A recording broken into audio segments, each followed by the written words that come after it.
concluded. Questions without notice, the Leader of the Opposition. Thank you, Mr Speaker. My question is to the Prime Minister.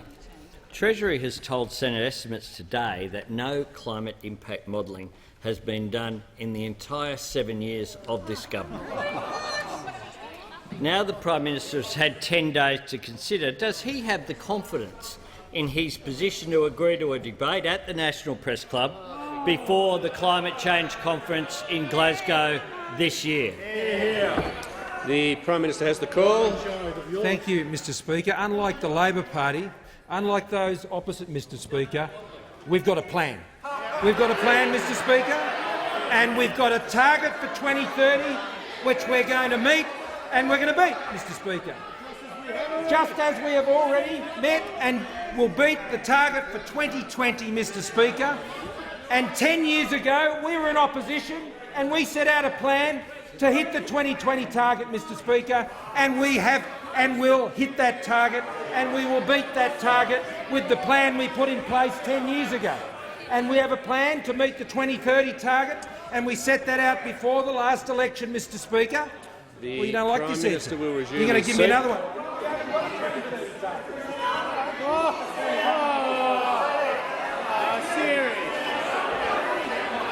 Members on both sides. The member for Isaacs. I'll just say to the member for Deakin.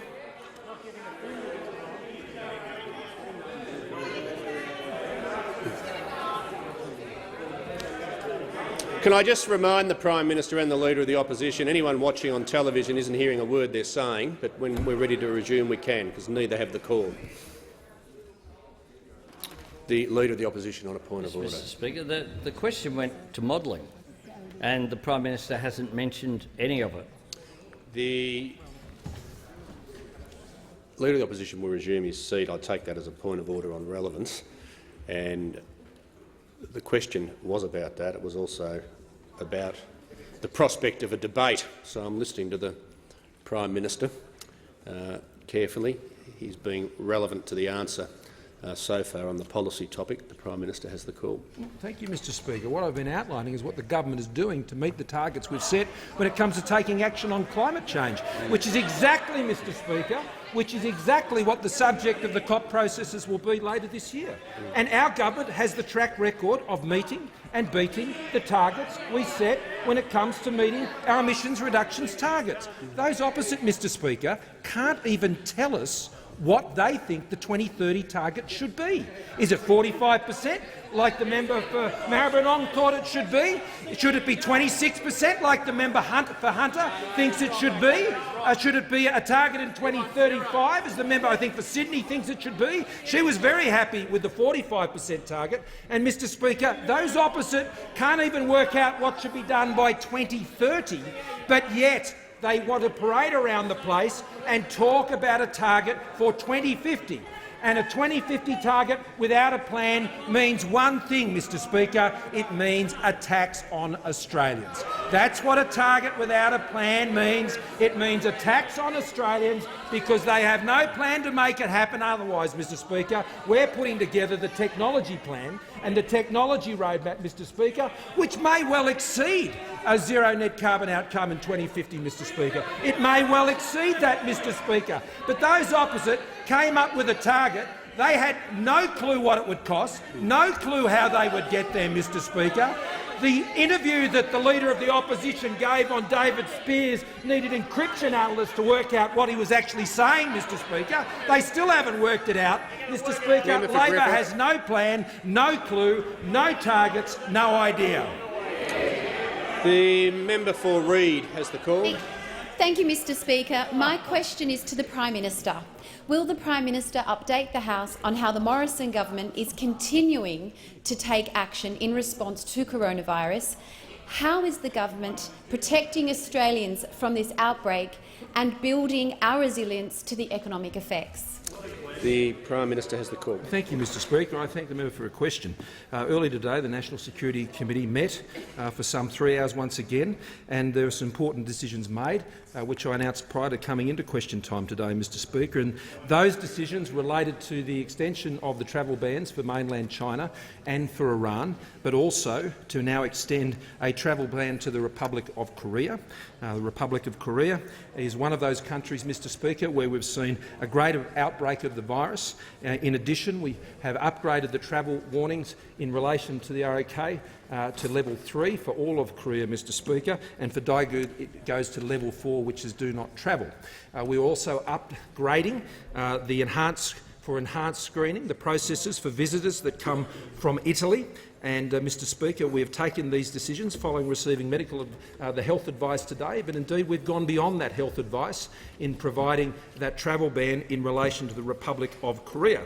Now, in relation to Korea, Mr Speaker, where the government is now working to expand its enhanced screening capabilities, not just for Italy, which have been put in place effectively immediately, but also to extend it across a broader range of countries so we can continue to slow the outbreak of the virus and its introduction into Australia. We still have a very small number of cases compared to the experience of many countries around the world, and I want to commend the state and territory governments working so well with the Commonwealth to ensure that we are managing this as best as possibly can be done by any country. We are not immune, but as I've said, we got ahead of this and we're staying ahead of this, and we will continue to do that by the arrangements we're putting in place to control the pace of the outbreak of this virus. Today also we've stood up what is known as the National Coordination Mechanism, which means that the Department of Home Affairs will lead an initiative together with states and territories and a whole-of-government approach to ensure that we're addressing the issues that need to be managed outside the health response. You will also have noted today that the Secretary of Treasury reported on what the Treasury believed would be the March quarter impacts of the coronavirus, and as I've already reported to this House and in other places, the government is now in the final stages of fashioning our response into the economic impacts of the coronavirus, and that will have an important focus. It will have an important focus on keeping people employed and supporting jobs.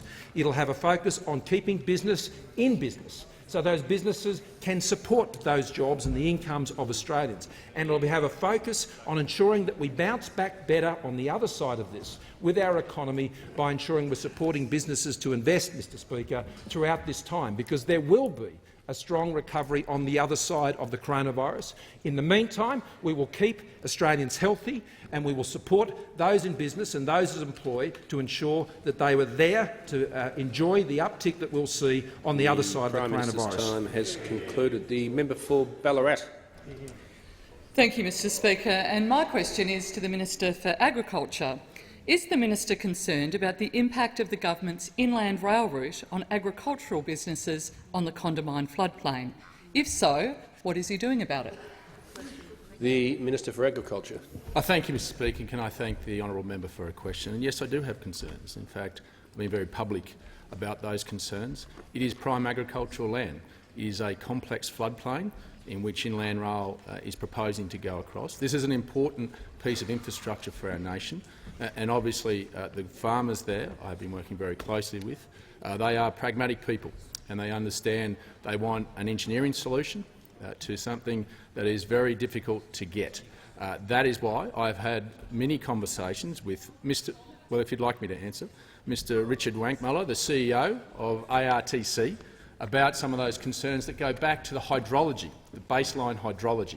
And in fact, we have a meeting next week in Sydney to go through that with hydrologists from both the farming group and also ARTC to make sure that those baseline hydrology parameters are set, and then the engineering solution that fits that hydrology is put in place.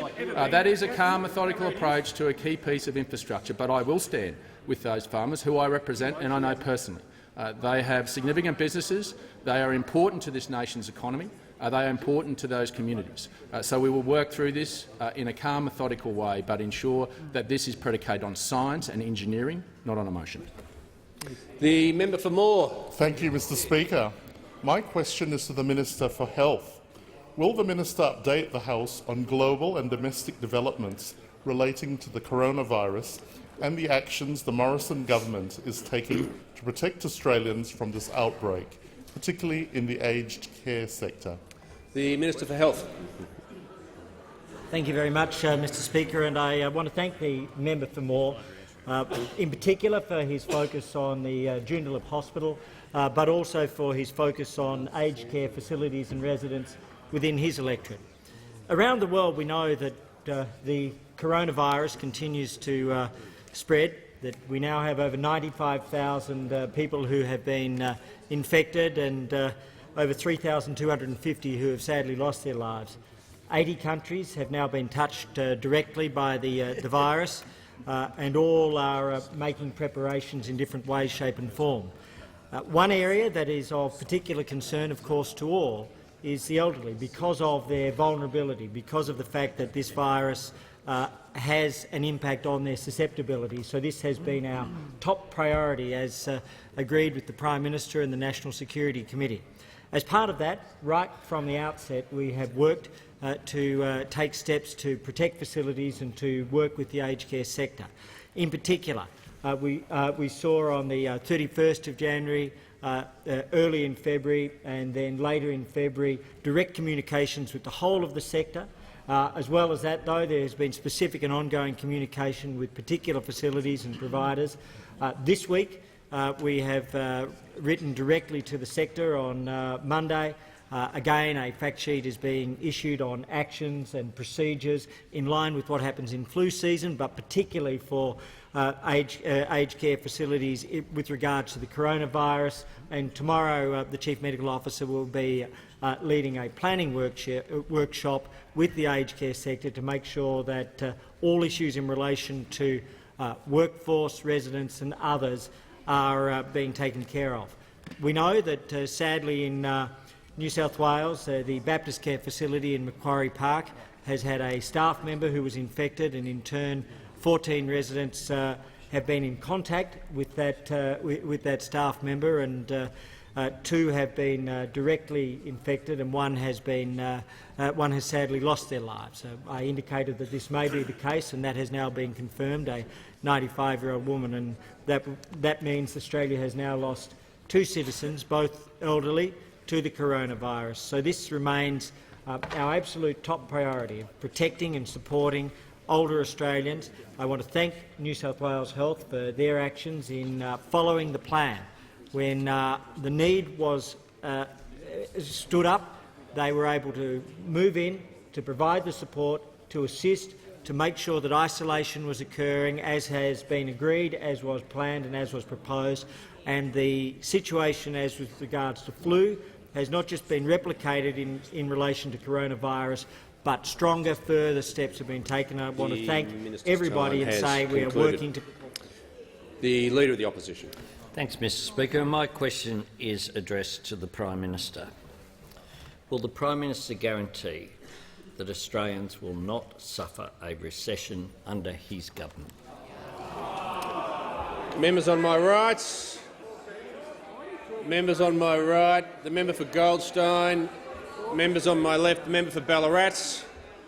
The Prime Minister has the call. Speaker, I can guarantee the Australian people that they will get the strong economic management they voted for. Members on both sides. Just before I call the member for Mayo, I'd like to inform the House we have present in the gallery this afternoon members of a parliamentary delegation from Papua New Guinea. On behalf of the House, a very warm welcome to you. And we also have present in the gallery this afternoon the Ambassador of the Republic of Austria. On behalf of the House, a very warm welcome to you too. And I call the member for Mayo. Thank you, Mr Speaker. My question is to the Prime Minister. Interest rate cuts are hurting Australia's pensioners. Why doesn't the government automatically pass on changes in the RBA cash rate to the pensioner deeming rate? The Prime Minister has the call. Thank you, Mr Speaker, and I'm going to ask the Treasurer to add further to this answer, Mr Speaker. But as the member will know, on the last occasion when there was a cut in rates, we also reconsidered the deeming rate. Mr Speaker, we are currently in the process of pulling together the response to the economic challenges that the country is facing in relation to the coronavirus, and I'll ask the Treasurer to make further comment. The Treasurer. Thank you, Mr Speaker, and I thank the member for Mayor for her question. It's a significant issue, and as she would be aware, last year we made some changes to the deeming rate, so the lower level deeming rate is at 1%. Mr Speaker, that was at a cost to the budget of $600 million over 4 years and benefited around 1 million Australians. Now, Mr Speaker, when it comes to setting the deeming rates, you obviously need to take into account investments in a range of assets, superannuation, shares, in terms of managed funds, term deposits, not just the cash rate, Mr Speaker. But obviously this is a serious issue that we have under consideration and will be part of our broader response. The member for Higgins. Speaker, my question is to the Treasurer. Will the Treasurer update the House on the impact of the coronavirus on the economy, both here in Australia and around the world? The Treasurer. Well, thank you, Mr Speaker, and I thank the member for Higgins for her question. She's a professor, a paediatrician, and has been a medical researcher at the Royal Children's Hospital for some 28 years. And she knows better than most the significance of the spread of the coronavirus and the importance of the measures that we are undertaking, Mr Speaker, in response. Now, the spread of the coronavirus is having an impact on economies right around the world. It's very different to the global financial crisis, which had its genesis in liquidity issues and in the stability of financial markets. This is first and foremost a health crisis which is having a significant economic impact around the world. The issue of the coronavirus and its spread will be solved by medical researchers and scientists, not by economists. That being said, central bank governors and finance ministers from around the world are deploying both monetary and fiscal policy in order to stabilise their economies.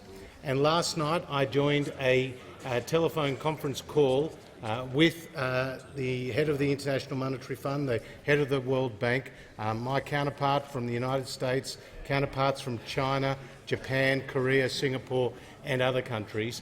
And it was an opportunity to exchange notes about how each country is responding to the spread of the coronavirus. But what was clear is that financial markets remain liquid and remain open, but this will be challenging for some time, Mr Speaker. The International Monetary Fund has announced a $50 billion financing facility in response, and the World Bank has announced a $12 billion package. Here in Australia, the RBA has reduced the cash rate as recently as this week, and the Prime Minister has foreshadowed a fiscal response from the government which will be targeted, which will be responsible, which will be scalable and will be designed to keep Australian businesses in business and Australian workers in jobs, Mr Speaker. But it is important for the House to acknowledge that this country, our economy, approaches the challenge posed by the coronavirus from a position of economic strength. We saw yesterday from the national accounts growth from the September quarter of 1.8% lift to growth through the December quarter to 2.2%, Mr Speaker. As Chris Richardson described it, it was a good set of numbers, Mr Speaker. We have the confidence and the fiscal flexibility, as pointed out by the OECD, when they singled out Australia and Germany as two countries that can respond fiscally to the coronavirus without endangering debt sustainability. Mr Speaker, the hard work that this government has undertaken over the last 6.5 years puts us in the best position possible to respond to the economic shock created by the spread of the coronavirus. The member for Rankin. Thank you, Speaker. My question is to the Treasurer.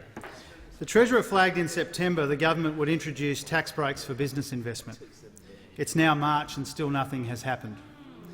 Does the Treasurer acknowledge this delay has in fact caused businesses to hold back investment decisions for the last 6 months at a time when business investment was already at a 28-year low on his watch? The Treasurer has the call.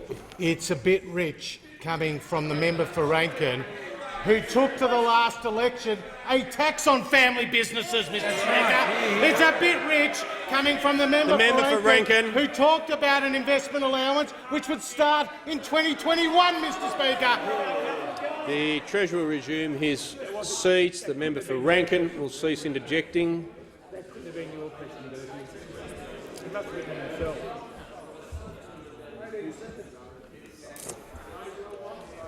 must have been Jim's question. Just for members on my right, I'm quite capable of reading a clock too, even one that's going backwards. Okay. Manager of Opposition Business has Thanks, the floor. Speaker. Point of order on direct relevance. Yes. The question, while it's a long question, deals very specifically with a single issue and does not in any way deal with alternative policies. Yes, I'm just going to say it did have some commentary at the start, and the Treasurer was only, on my count, about 15 seconds into the answer when the Manager of the Opposition Business approached the dispatch box, and he is allowed a preamble by way of introduction, just as I've allowed a preamble in the questions, and some of the preambles in questions are quite long. And I've flagged before, I might as well flag now. If members on both sides are going to have a problem with this, the solution's simple. There'll be no preambles in questions or answers. But the Treasurer, for me to call him back after 15 seconds would be at odds of the practice of not just myself as Speaker, but I think every other Speaker in living memory. The Treasurer has the call. Speaker, in yesterday's national accounts for the December quarter, mining investment was up 5%, Mr Speaker. Now, when it comes to a business investment allowance, the Prime Minister and myself have made it very clear that this is under serious consideration, Mr Speaker, and we are focused on strengthening the economy, and generating more investment is key to generating more jobs. But, Mr Speaker, I do want to say to the member for Rankin that the Australian economy is strong. When it comes to investment in the housing market, we saw that it continues to show signs of improvement. Our export performance has been strong. Public final demand, which also involves investment, is strongly contributing to growth. They're not my words, Mr Speaker. They're the words of the Secretary of the Australian Treasury to Senate estimates this morning. The member for New England. Thank you very much, Mr Speaker. My question is to the Deputy Prime Minister of the Commonwealth of Australia and Minister for Infrastructure, Transport and Regional Development. Will the Deputy Prime Minister inform the House how the McCormack-Morrison government is building resilience and growth in regional member for Australia? New England. Member for New England. It's not your fault. I think your microphone's either not on or it's being blocked. I'd just like you to start I'll start again. Yeah, yes, please. Thank you. Members on my left. Thank you, Mr Speaker. My question is to the Deputy Prime Minister and Minister for Infrastructure, Transport and Regional Development. Will the Deputy Prime Minister of the Commonwealth of Australia inform the House how the McCormack-Morrison government is building resilience and growth in regional Australia? Will the Deputy Prime Minister outline how the blessing of recent widespread rainfall will benefit rural Australia and the national economy? The Deputy Prime Minister has the call. Well, thank you, Mr Speaker. And the member for New England is rejoicing about the rain, as he should be, and we are as one. We are as one about the rain, Mr Speaker. Indeed we are. Indeed we are. He's nodding enthusiastically, as he should be, as we all should be. It's raining outside, it's raining across Australia, and we should, as the member for New England says, we should count our blessings with the tropical cyclone Esther. It is producing rain. The Tenterfield Dam has reached 100%, and it's spilling over the wall. And the Mayor of Tenterfield Shire, Peter Petty, said, "Our dam is 100%. The lifting of spirits around the town is tangible and a real feeling that we can now move on from the dark days of 2019. Indeed they will. 2020 will truly be a year of renewal for Tenterfield Shire." Now, let me give you some figures. In Maranoa, Birdsville has had 67 millimetres and Thargomindah 100 millimetres. Stanthorpe, unfortunately, only 10 millimetres. In the Parkes electorate, Burke has had 62 millimetres, Menindee 16 millimetres, but Broken Hill, unfortunately, just 2 millimetres. In these electorates, some of those communities are experiencing 7 years of drought, and that is crippling. That is such an invasion and a hurt on their ability to make money. But in Mallee, Oyen and Mildura, each 25 millimetres, that's an inch in the old measure. Jason Scott is a grain farmer from Oyen in Mallee. He said the rain will mean we have a great harvest potential with solid soil moisture at the start of the cropping program. Let's hope it keeps raining. Indeed, let's hope for that. and of course the member for New England would be well aware of Dungowan Dam. Now, he and I were there on 13th of October last year, $484 million invested, a partnership with the New South Wales government, increasing capacity of Dungowan from 6 gigalitres to 22.5 gigalitres. It served the community well, the Peel River, it served the Tamworth community well since 1958. But 3.5 kilometres downstream, we're building a bigger dam.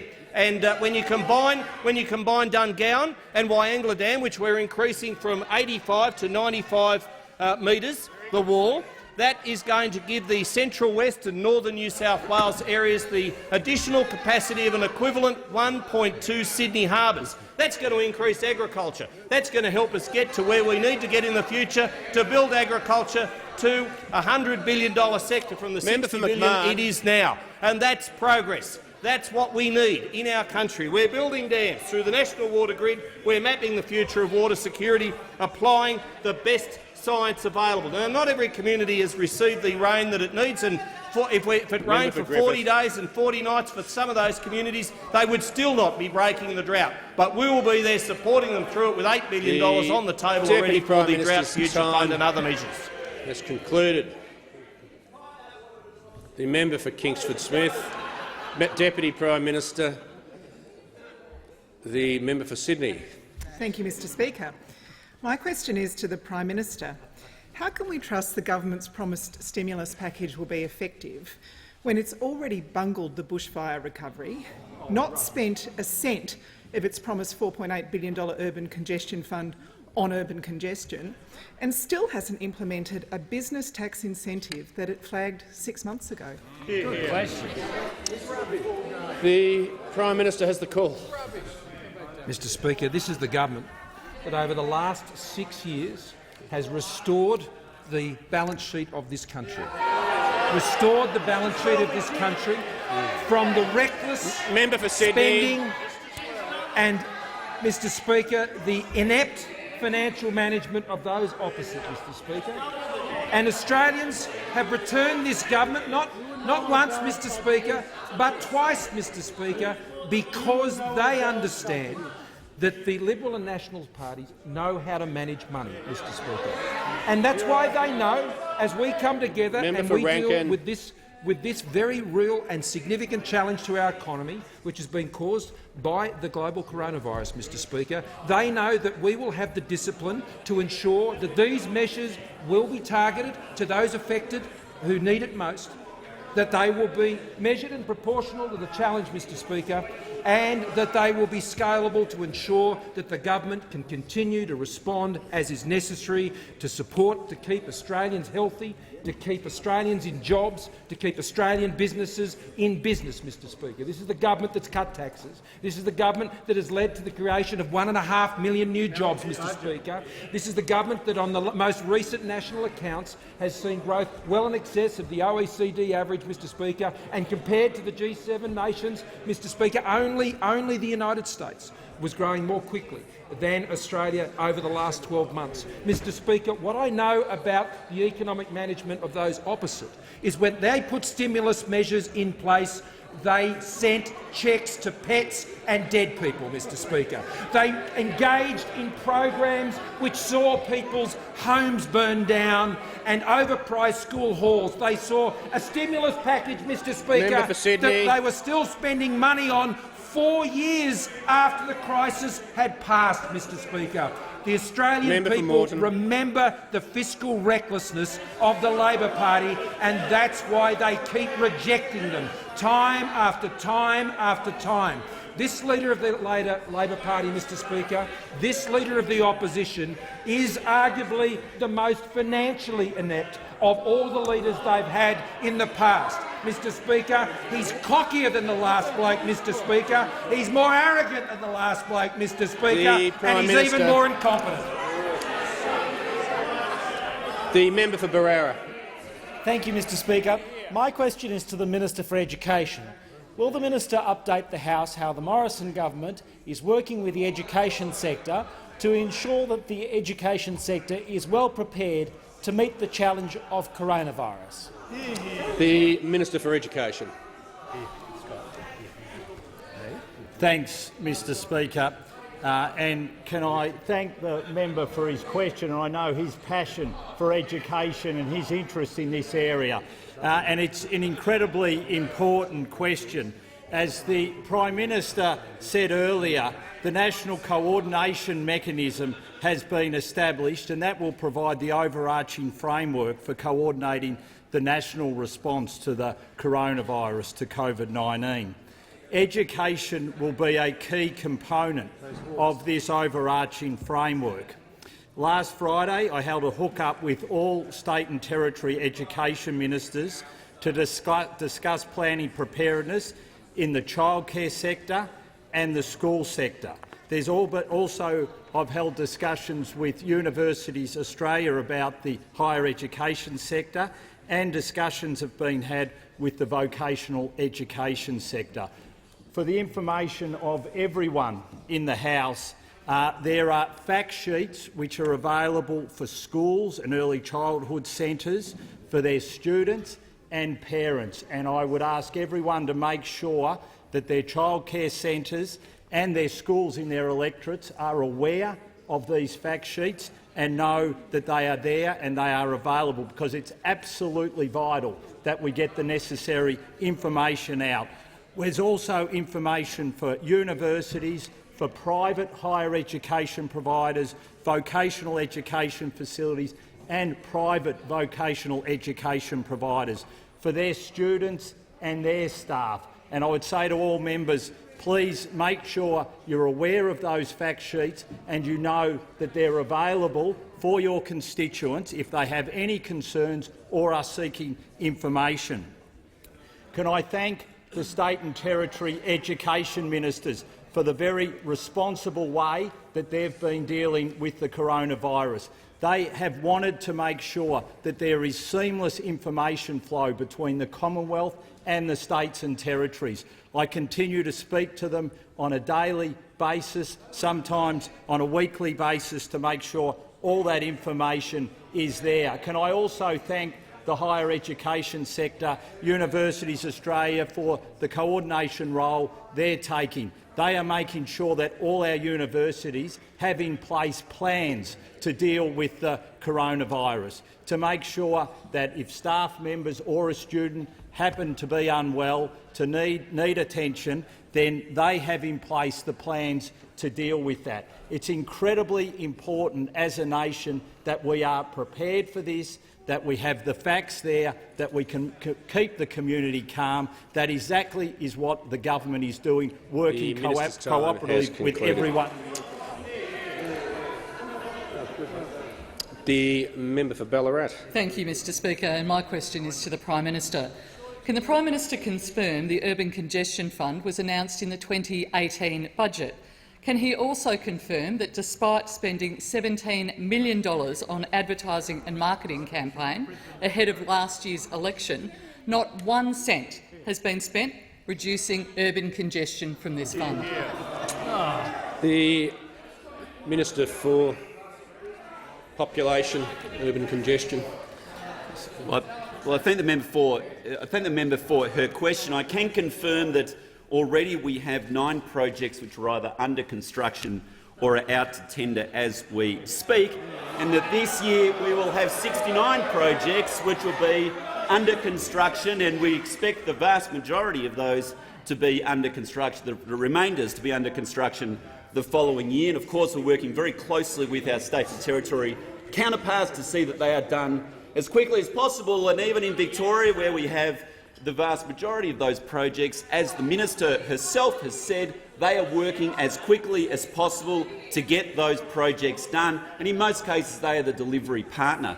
I can also confirm, Mr Speaker, that we have literally thousands of projects across Australia underway right now as we speak, and this is supporting 85,000 jobs right now as we speak, Mr Speaker, and there's more which are coming. Just this weekend there will be another great project which is going to be opened in Adelaide as the Northern Connector, as I know the members from Adelaide will be only too aware. There's more which are in the planning. which are going to be underway very shortly as well. We have the Monash Stage 2 freeway, which will be kicking off next week, providing a further 1,000 jobs. Minister, might pause. Is the member for Ballarat rising on a point of order? I am on relevance. Can you confirm that $0 has been spent out of the urban congestion fund? Member for Ballarat is warned. The minister has the call. Speaker, I can also confirm that we have a $100 billion pipeline of projects, which is a record amount, and the amount of infrastructure that we are spending this year, next year and the year after is double what the Labor Party was spending in their last year in office.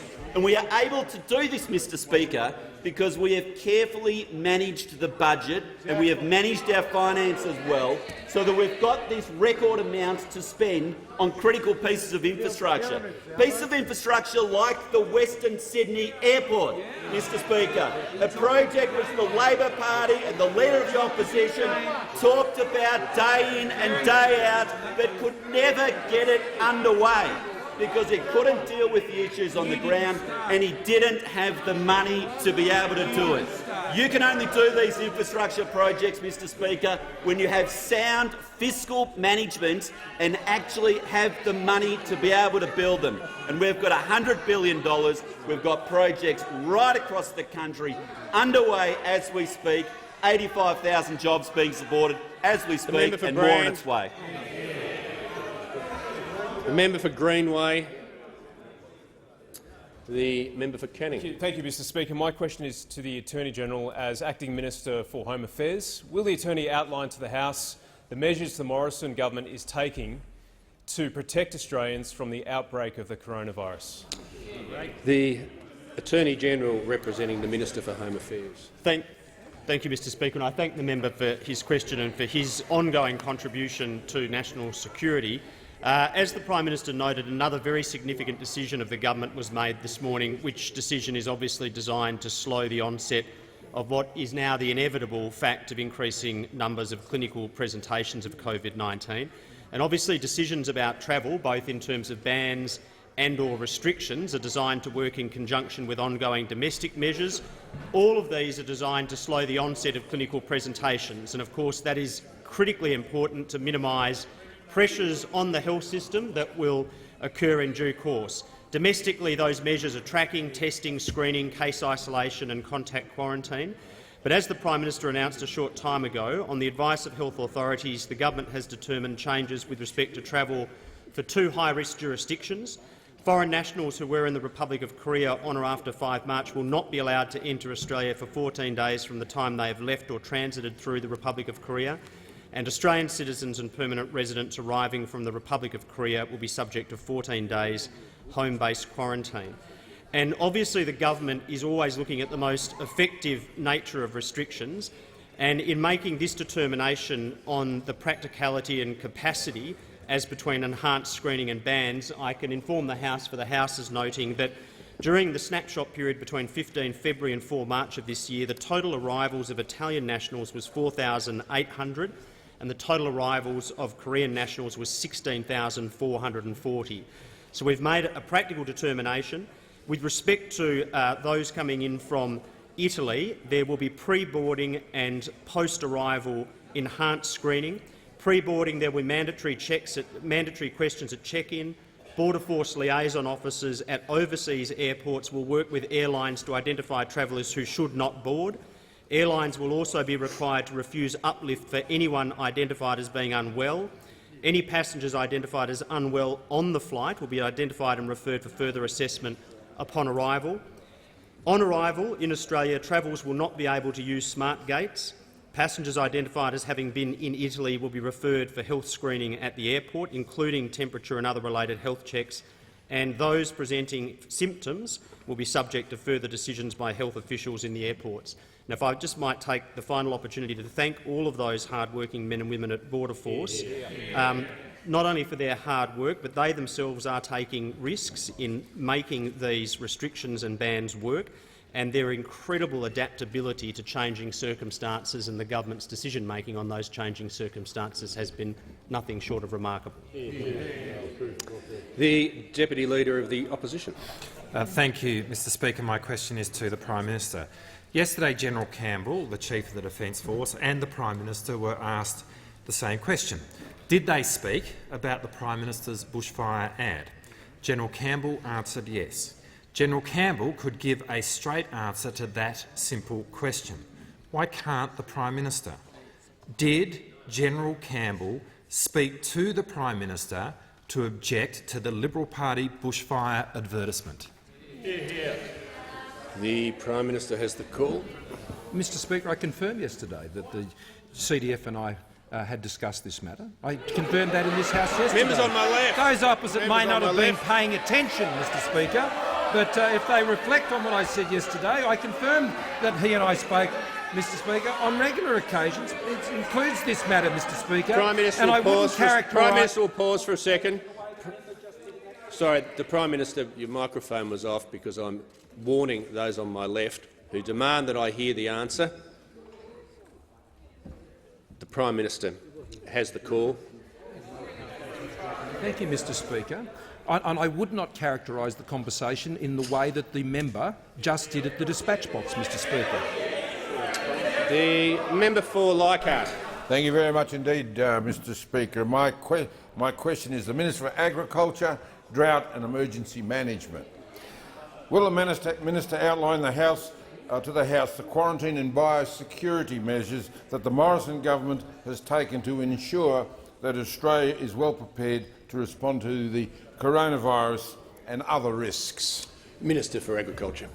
Well, thank you, Mr Speaker, and I thank the member for Leichhardt for his question because he knows better than anyone the impacts the coronavirus has had, not only on the tourism industry in far north Queensland but also the seafood industry. And I'm proud to say that the Department of Agriculture has been at the forefront of our defence for coronavirus and other risks, other biosecurity risks foreign to our nation.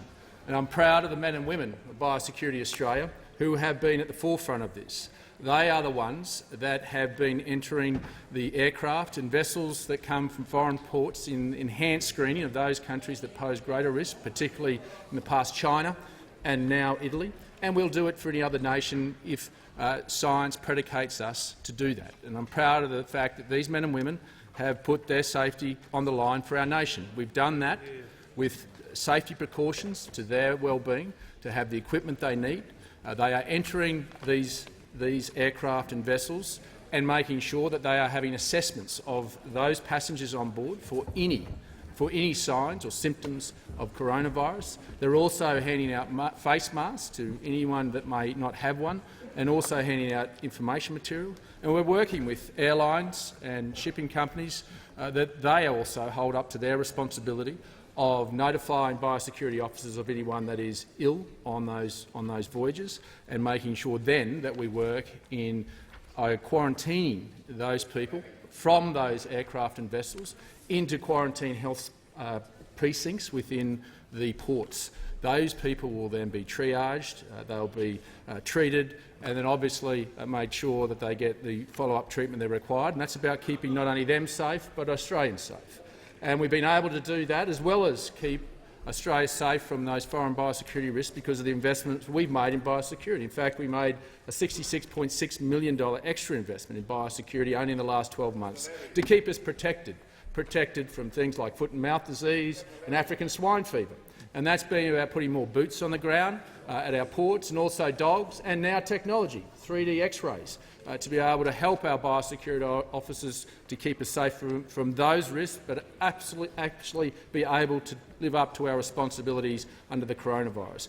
And recently, the Immigration Minister and I, only last year, have now given our biosecurity officers more power. We are now allowing them to cancel the visas of any foreign national who seriously threats the biosecurity of this nation. We will send them back on the plane they came, but we are also saying you will not be welcome back for an extra 3 years. We make no apology for keeping Australians safe and keeping the national assets of this country safe. That is the primary responsibility of this government, and we will continue to do more as required. The Leader of the Opposition. Thank you, Mr Speaker. My question is addressed to the Prime Minister. Why is it that the Prime Minister ran an advertising campaign for the Urban Congestion Fund a year ago but still hasn't spent any money reducing urban congestion from this fund? Why is it that he had an ad ready on the day he announced a bushfire response, but bushfire-affected communities are still waiting for support? Why is marketing rather than substance always the priority of this Prime Minister? The Prime Minister has... What I've noticed from the Leader of the Opposition is he always puts politics, Mr Speaker, over the serious issues that need to be addressed in this place, Mr Speaker. Mr Speaker, I reject the Members on my assertions. left, the member for Moreton will leave under 94A. The Prime Minister... Yes, you. It's happened before. I suspect it will happen again. The Prime Minister... Mr Speaker, I totally reject the assertions that the Leader of the Opposition, as he constantly does, coming to the dispatch box, treating question time as smear time, Mr Speaker. The Leader of the Opposition treats question time like he's some sort of Twitter troll coming in here on a daily basis seeking to smear and engage in misleading and misrepresentations, Mr Speaker, in one grubby attempt to simply try and prop himself up because he's got nothing else to talk about, Mr Speaker. The Prime Minister will resume his seat. Has the Prime Minister concluded his answer? I'm just asking whether the Prime Minister has concluded his answer. I'm just no, that's okay. The Leader of the Opposition on a point of order. Yes, Mr Speaker. On relevance, the question was about the government's advertising campaign as opposed to their actual expenditure and action. Yes, the Prime Minister hasn't addressed Leader it of the at all. Opposition will resume his seat. As I've said before, when questions are specific, it makes the answer, or requires the answer to be much tighter. But when it has a personal element to it, I've made it clear that ministers and Prime Ministers are able to rebut that, and it'll be unfair to do that otherwise. If there's going to be a question that has a personal element to it, I've got, as I've said, I've got a choice. I can rule the question out of order, or I can allow the Minister and the Prime Minister to deal with that matter and have an opportunity to rebut it. That's the approach Speaker Andrew took, and I think that's the right one. So the Prime Minister is in order. Thank you, Mr Speaker. So I reject absolutely what the Leader of the Opposition put to this chamber when he came to his feet yet again, Mr Speaker. This is what the Leader of the Opposition constantly does. He thinks this place is some sort of game. He thinks that the issues that are happening outside of this place, somehow they fall deaf on his ears, Mr Speaker, as all he does is constantly focuses on the smear games of politics, Mr Speaker. He talks about advertising. Mr Speaker, already on the Labor sites they have an advertisement which actually features Defence Force personnel, and he comes in here lecturing this government about those types of practices, Mr Speaker. I would encourage the Leader of the Opposition to turn his attention to the focus of what is the government. Right now, Mr Speaker, we are dealing with the very serious issues of Australia's response to the coronavirus. The Leader of the Opposition is even yet to ask me a question on the fact, Mr Speaker. Last week he couldn't even bother turning up to a briefing on the topic, preferring to do selfies with sports stars than inform himself about the coronavirus. And when we approached him a week ago, Mr Speaker, so the National Security Committee could meet, they engaged in disruptive, pathetic games in this place. I'm not going to take lectures from the Leader of the Opposition, who is the equivalent of a Twitter troll in this parliament. Members on both sides. The member for McMahon.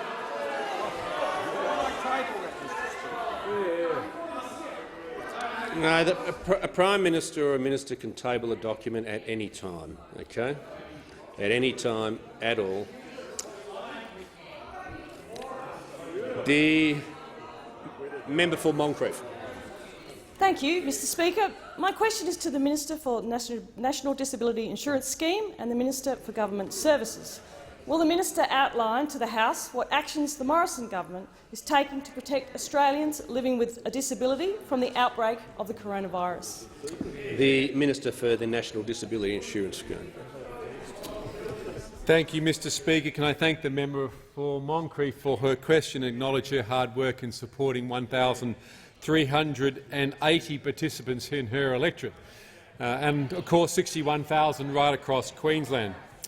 The Morrison government is committed to supporting Australians with disability with an unwavering focus on ensuring that participants will receive continuity of care should the risk of a global pandemic outbreak be realised.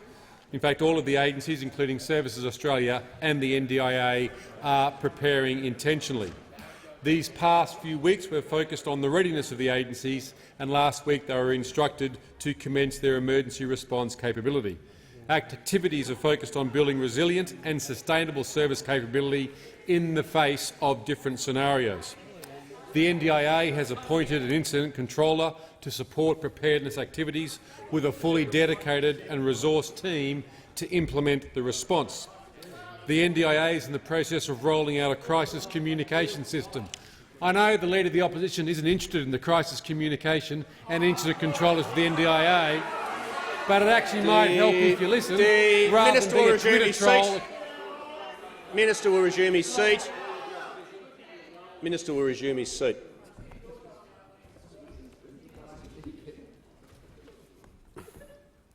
The member for Hotham.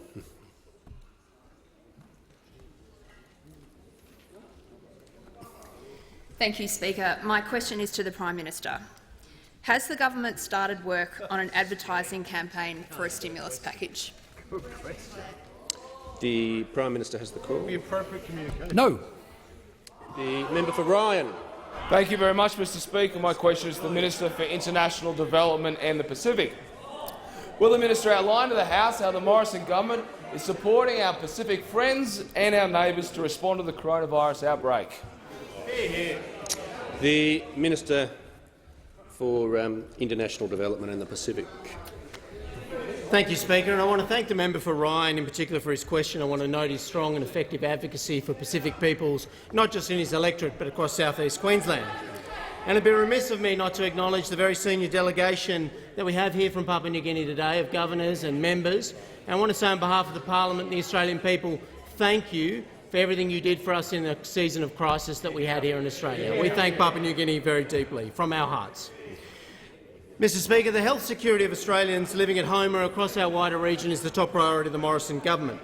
As the Prime Minister and the Minister for Health have daily reminded us, we're working together with our regional neighbours to make sure we stay ahead of the spread of coronavirus. As a priority, we're working closely with our Pacific neighbourhood to help them understand and prepare for a potential outbreak of COVID-19. I'm happy to say, as of today, outside Australia and New Zealand, there are no confirmed cases of COVID-19 in the Pacific or Timor-Leste. However, Australia remains vigilant, where especially as the possibility of a global pandemic is now widely acknowledged, especially by us here in Australia. Mr Speaker, in response, we've already made more than $5 million available across the Pacific and Timor-Leste. The funding directly supports laboratory diagnosis, personal protective equipment, healthcare workers, risk communication strategies and national response planning and budgeting. And together with New Zealand, we've already invested $1 million in the World Health Organisation's Pacific Office in their COVID-19 response plan. Further, we've sent 2 experts from the Department of Foreign Affairs and Trade to the WHO's Pacific Technical Department in Suva to support the response coordination in our region. And with our financial support, our Pacific Island countries will now be able to access essential medical stockpiles from the WHO's global stockpile. Our funding is also supporting surge capacity, enabling the WHO to respond to requests for infection prevention, control, clinical management and risk communication. And, Mr Speaker, in addition to what I've just outlined, Australia is building a scalable response plan to manage and assist with a future outbreak of COVID-19 for the Pacific. This plan will cover preparedness, clinical surge response capacity and partnerships between key Australian sources of public health and medical expertise.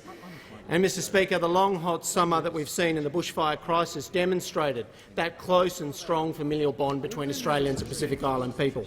whether it was the Papua New Guinea Defence Force, whether it was people raising money in wheelbarrows, collecting money from villages across the Pacific. They turned up for us in our time of need, and, Mr Speaker, we will return that support to Pacific Island countries in their time of need. On behalf of all members, I want to again place on our thanks to every Pacific Island country for their support during a difficult summer that we have had. But from the outset we have said we will remain vigilant. Vitally, we stand ready to assist our Pacific neighbours manage any outbreak of COVID-19 as it emerges. The Leader of the Opposition. Thank you, Mr Speaker. My question is to the Prime Minister. On the bushfires, the Deputy Prime Minister has said, and I quote, "It really annoys me that I think states have been let off the hook largely this summer." End quote. When people in bushfire-affected communities just want help, why is the government blaming Gladys Berejiklian? The Deputy Prime Minister has the call. Well, what I also said, Mr Speaker, was that under the federation model, the state governments take on responsibility as first responders and have performed that role in fighting the fires, and they have, and well done to them. But as far as the recovery efforts, again, the states first and foremost rely on us when they call us, but we can't do it all as a Commonwealth because that's their obligation and responsibility. And what I also said was, and this is important, we'll work with them and we'll be there for the long haul, as we will. We will be there. We've already put $2 billion on the table, as we have. We'll be there to help them through this crisis, but it will be ongoing. It will be months, if not years. That's what I said. And if you want to start talking about these things, you should say exactly what I've said, not just a bit of it. The member for Nichols. Thank you very much, Speaker. My question is to the Minister assisting the Minister for Trade and Investment and the Minister for Decentralisation and Regional Education. Will the Minister outline to the House how the Morrison-McCormack government is ensuring resilience in our trade sector and how this approach is benefiting regional communities? The Minister assisting the Minister for Trade and Investment. Well, I thank the member for Nichols for that very well-crafted and incisive question. Much appreciated. And you know, I was reading through the Otis papers the other day, and there's a member on that side of the House that could use a bit of a hand with his questions, as I understand it. It's the member for Hunter. I think it'd be a great thing if you could give him some tips on writing well-crafted questions. The Assistant Minister needs to answer the question he was asked. Thank you, Mr Speaker. Our ambitious trade agenda has resulted in resilience for the trade sector and for country Australia. We've got more Australian businesses exporting goods. We've had more than 53,000, including 46,000 small to medium-sized enterprises, goods exporting businesses in 2017-2018. We've got more jobs, member for Nichols. With 1 in 5 Australians employed in trade-related employment, it's estimated that more than 240,000 trade-related jobs have been created in the last 5 years. And, member for Nichols, in terms of Victoria, you might be interested to know that today the ABS announced that we posted a trade surplus of $5.21 billion in the month of January in seasonally adjusted terms, with good exports in Victoria growing to just over $2 billion. And this is on top of our largest ever calendar year trade surplus of $67.6 billion in 2019. And so this is now a record 25 consecutive monthly trade surpluses. And our ABS data also showed that in 2019 Australia exported approximately $47.9 billion worth of rural goods, which is an increase of $225 million on 2018.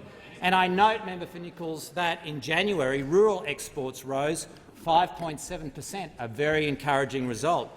And we know, Mr Speaker, that on this side of the House the export strength of Australia is built on country Australia and country communities. And you know, the Deputy PM and the Minister for Agriculture agree. And we know that one of the things that's really helped our country communities and our farmers through this most recent drought is that stock prices have held up, and so that when producers have had to sell, they haven't had to sell their stock for a pittance and that they can get a decent return. And our free trade agreements have really played an important role in supporting those stock prices and building resilience in the trade sector, but also building resilience in our country communities. So on this side of the House we're going to support agriculture and we're going to support agricultural resilience. On that side of the aisle, we know what's coming in store for agriculture with their policies. It's cattle culling with their crazy, reckless emissions reduction policies. No, the Assistant Minister was not asked about alternatives. And we're going to support the mining industry, Mr Speaker. We're going to support miners and the mining industry. So we say to those opposite, support our free trade agreements, support country Australia and support the jobs so vital. The Assistant Minister's time has concluded. The Leader of the Opposition. Thank you, Mr Speaker. I seek leave to move the following motion. That the House 1 notes that A, the Prime Minister promised $2 billion of immediate support for bushfire-affected communities, but months later he spent just 10%. B, the Prime Minister had an advertisement ready for the day he announced his bushfire response, but bushfire-affected communities are still waiting for support. C, the Prime Minister promised to rephase and revise his bushfire efforts, but bushfire-affected communities are still waiting. D, the Prime Minister has sought to blame the states for months for his failed response to the bushfires instead of fixing it. E, the Prime Minister ran an advertising campaign for the Urban Congestion Fund a year ago, but still hasn't spent any money from this fund reducing urban congestion. F, in question time, the Prime Minister has repeatedly refused to provide the same straight answer the Chief of the Defence Force gave to the same question.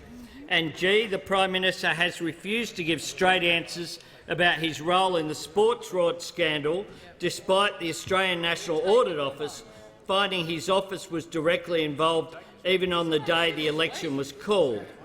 And 2, therefore condemns this Prime Minister for always putting marketing ahead of acting in the national interest and failing to provide straight answers to simple questions. And 3, today in question time, the Prime Minister engaged in deceptive conduct by attempting to criticise the Leader of the Opposition by tabling a document without revealing it was authorised by George Wright, the ALP National Secretary twice removed, and said breaking news about Tony Abbott, the Liberal Prime Minister, twice removed.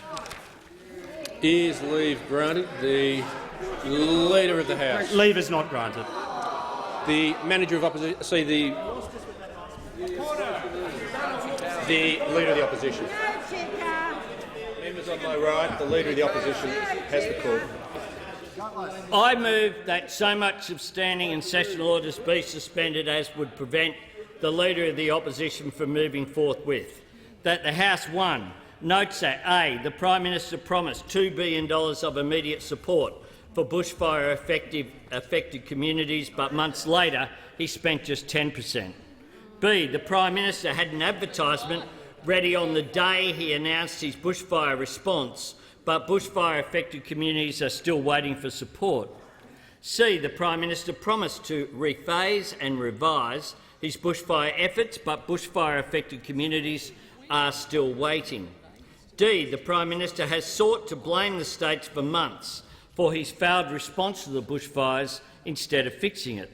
E, the Prime Minister ran an advertising campaign for the Urban Congestion Fund a year ago, but still hasn't spent any money from this fund reducing urban congestion. F, in question time, the Prime Minister has repeatedly refused to provide the same straight answer the Chief of the Defence Force gave to the same question. And G, the Prime Minister has refused to give straight answers about his role in the sports rot scandal, despite the Australian National Audit Office finding his office was directly involved even on the day the election was called. And 2, therefore condemns this Prime Minister for always putting marketing ahead of acting in the national interest and failing to provide straight answers to simple questions. And 3, today in question time, the Prime Minister engaged in deceptive conduct, attempting to criticise the Leader of the Opposition by tabling a document without revealing it was authorised by George Wright, the ALP National Secretary twice removed, and said breaking news about Tony Abbott, the Liberal Prime Minister, twice removed.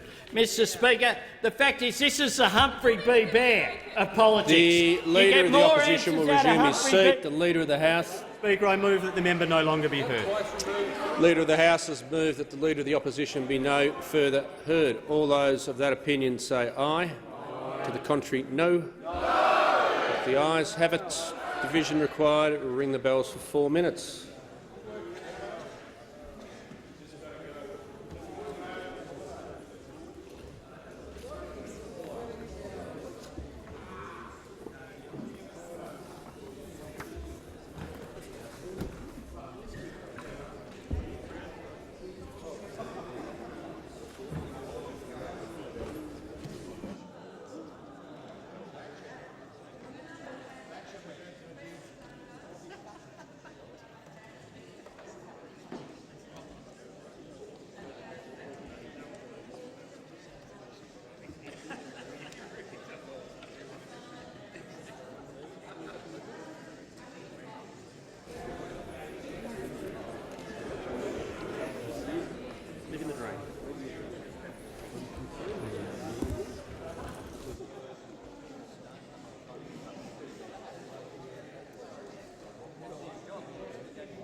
Lock the doors. Order. The question is the Leader of the Opposition be no further heard. The ayes will pass to the right of the chair, the noes to the left. I appoint the honourable members for Nichols and Gray, tellers for the ayes, and the honourable members for Werriwa and Lawler, tellers for the noes.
Order. The result of the division is ayes 73, no 67. Is the motion seconded? The Manager of Opposition Business.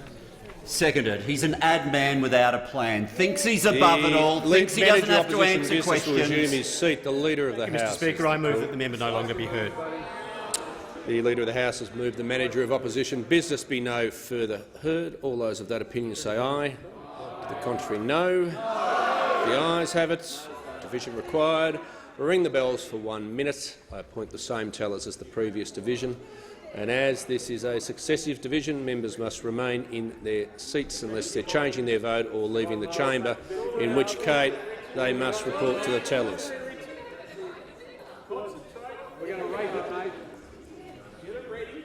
This is about the time. Try and get twice removed in there.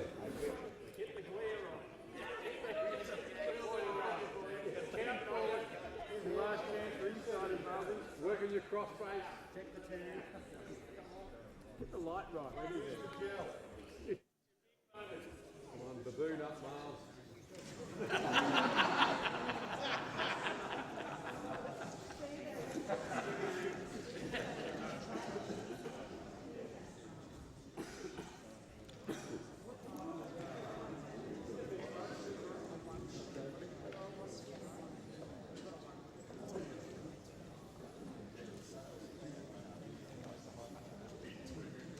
Lock the doors. Order. The question is the Manager of Opposition Business be no further heard. I put the same tellers as the previous division. Members must remain in their seats unless they're changing their vote or did not vote in the last division, in which case they must report to the tellers.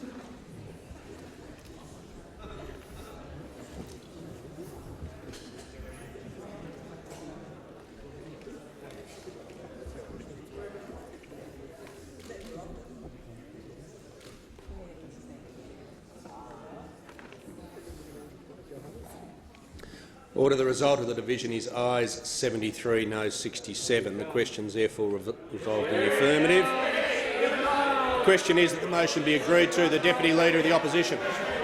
He cannot give a straight answer to any single question. The Opposition will resume his seat. The Leader of the House. Mr. Speaker, I move that the question be put. The motion is that the question be put. All those of that opinion say aye. The contrary, no. The ayes have it. Division required.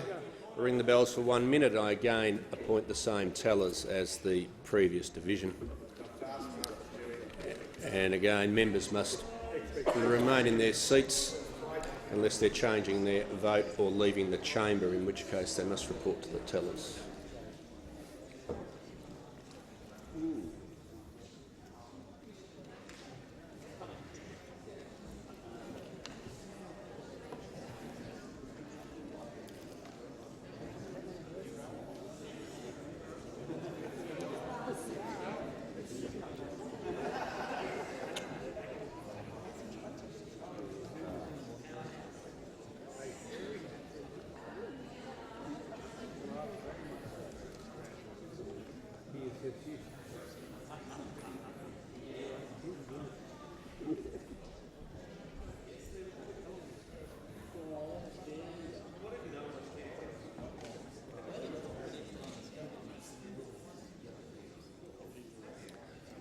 Lock the doors. The question is that the question be put. I appoint the same tellers as the previous division. Members must remain in their seats unless they are changing their vote or did not vote in the last division, in which case they must report to the tellers.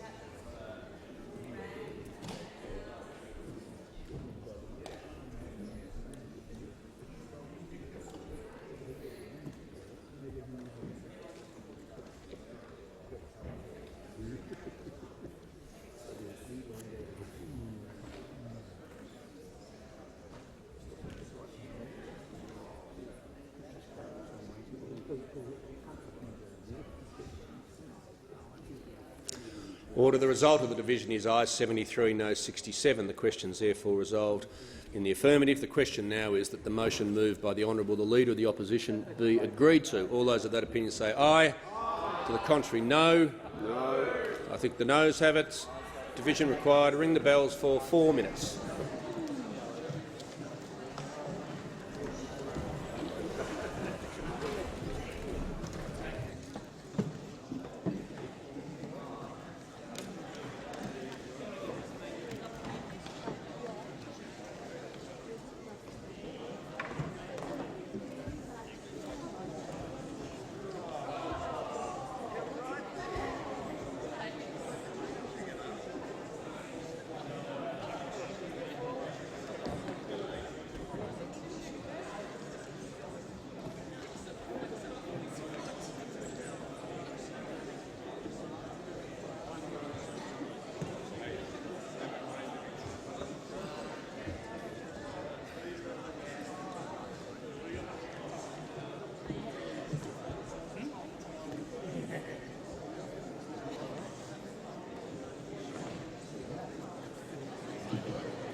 Lock the doors. Order. The question is the motion moved by the Honourable the Leader of the Opposition be agreed to.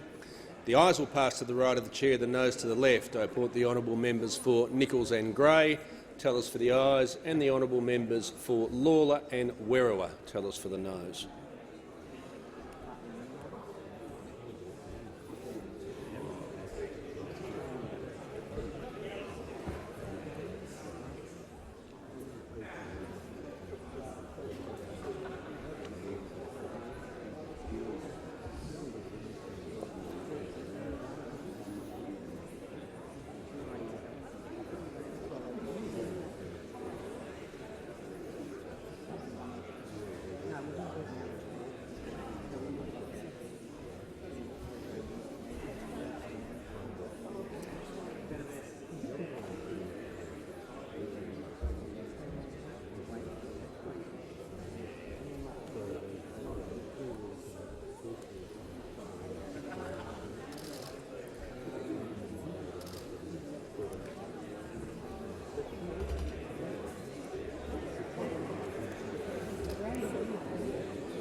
Order. The result of the division is ayes 64, noes 76. The question is therefore resolved in the negative.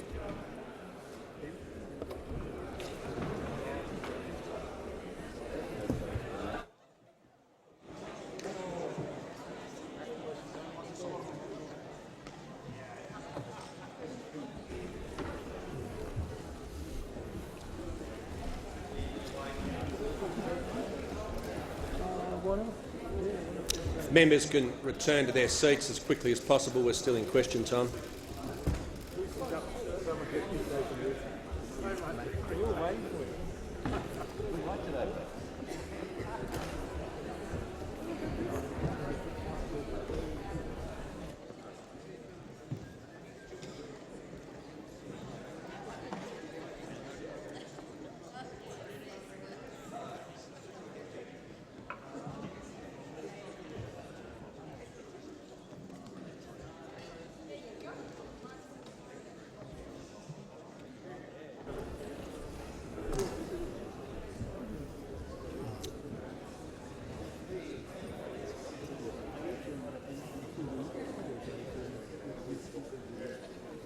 I call the member for Robertson.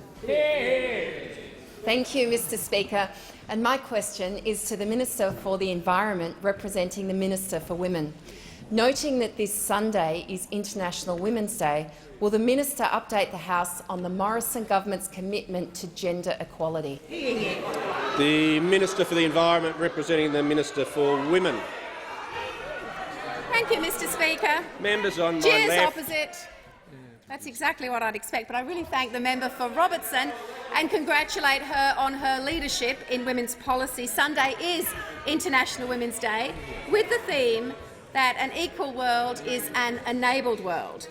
Mr Speaker, enabling opportunities for women in our work and in our society is about growing our economy and managing our economy. And female participation in the workforce is critical. The January 2020 labour force figures show that women's employment is at record highs, with over 6.1 million women employed. The women's workforce participation rate rose sharply that month to a new record high at 61.5%. And under the Morrison government, full-time employment has increased strongly over the last year, as we know, by 143,880 jobs, with women attaining more than 8 out of 10 of those jobs. At the heart of the government's women's policy is economic policy, Mr Speaker.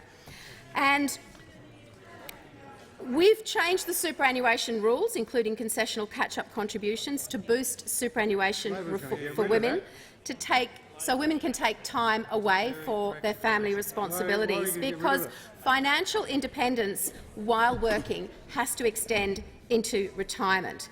And as we approach International Women's Day, we know there's more work to do, but we should be proud of what we have achieved. The percentage of women on ASX 200 boards is at 30.7% and increasing. Women are close to 50% of all Australian government board positions, and the gender pay gap is at record lows. Couple that with our reforms to paid parental leave and our reforms to childcare. Mr Speaker, I do ask that on International Women's Day this Sunday we see what we can all do as individuals to encourage women into the workforce, to create working environments that help women and indeed men juggle the challenges of family life while advancing their careers. Sport has been a great barometer in life, and there's something fitting about the fact that International Women's Day sees Australia host the Women's T20 series for the first time. And there are women role models coming out onto the field, inspiring us all with their athleticism and their heart and their determination. Over the last couple of weeks, we've followed the results closely and cheered the efforts of our team under Meg Lanning. And while I've been close to the scourge of drought, it just seems strange to say I do hope that the Sydney weather clears enough tonight to allow our T20 women the 10 overs of play they will need to defeat South Africa at the SCG this evening. And I think everyone in the House would join me in saying we hope to see Australia lift the trophy at the MCG on International Women's Day on Sunday. The Prime Minister. Thank you, Mr Speaker. And on that note, I ask that further questions be placed on the note.